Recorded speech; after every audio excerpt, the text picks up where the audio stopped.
I have been reading this again quite a few times in the last few years. The name is A Cup of Tea. There was this group of 15 soldiers led by a major, and they were on their way to their post in the Himalayas where they would be deployed for the next 3 months. The batch who would be relieved was waiting anxiously for these guys to reach there. It was cold, very cold winter, intermittent snowfall. It made things really difficult for these people. And they all 15 of them had just, one wish, that if someone could offer them a cup of tea. Though the major knew that it was a very futile wish, but still they continued moving ahead and had the same wish. After an hour, before they came across a dilapidated structure which looked like a tea shop, but locked. That was their bad luck, said the major to these guys. It's our bad luck today. There are no tea boys. And let's take some rest. We've been walking for 3-4 hours now. They said, we can make tea. There were 15 of them. But we'll have to break the lock, suggested one of the soldiers, because there was nobody there. The main officer was in great dilemma to this unethical suggestion. Being from the army, they're supposed to protect. But the thought of a steaming cup of tea for all these guys, tired soldiers, winters, cold, made him to give the permission to these guys. So they were in luck. The place had everything needed to make tea, and also in fact a packet of biscuits. The soldiers had tea, 2 cups each. They had biscuits and were ready for the remaining journey. The major thought they had broken open the lock also. They had all the tea and all the biscuits, used the milk without the permission of the owner. They are not a band of thieves, but disciplined soldiers.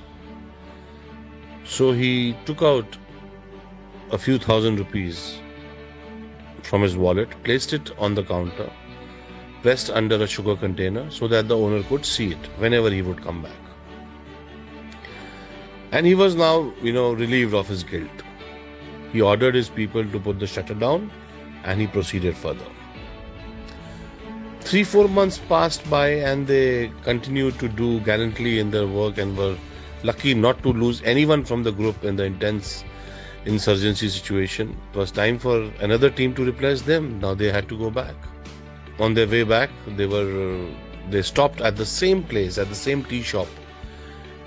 And as it was early in the evening, they saw the shop was open and the owner was present in the shop. The owner was an old man with very few resources, and Ven was very happy to, greet these 15 customers of his. All of them had the tea, had biscuits, and they were talking to the old man about his life, his experience, especially selling tea at such a remote place, and what kind of people come, and etc. etc. And the old man also had many stories to tell them, his faith in God, and oh Baba, if God is there, why should he keep you in such poverty then? Commented one of the soldiers. So the guy said, don't say like this, Sahab, don't say like this. God is actually there and I got proof. So these guys were like, what proof do you have?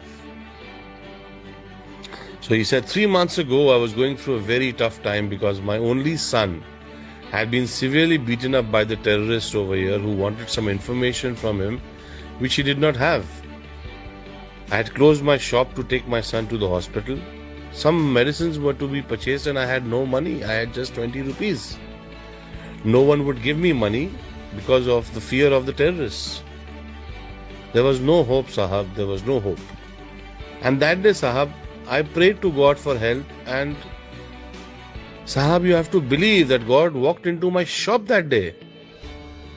When I returned to my shop, I found that my lock was broken. I felt I was finished. I was doomed.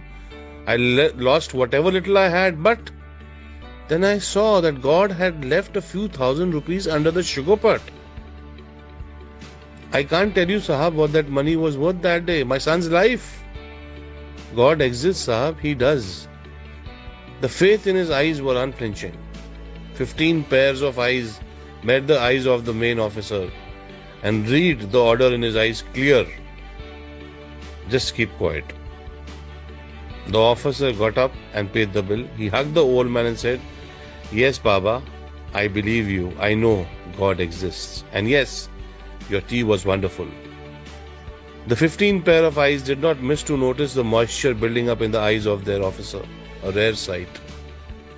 So now, why did I tell you all this story? Walking on the path of truth and compassion, you can be the messenger of God to anyone. Today, everybody needs to be a messenger of God. We have to have a lot of compassion. And if we follow the path of truth, we can be messengers. And if we can be messengers of God to anyone today, if we can help anyone in any way, we should go ahead and do whatever little bit we can. And let everybody feel that Sahab, Bhagwan hai, God is there, Sahab. So let us walk on the path of truth and compassion, and let us try and be a messenger of God for everybody.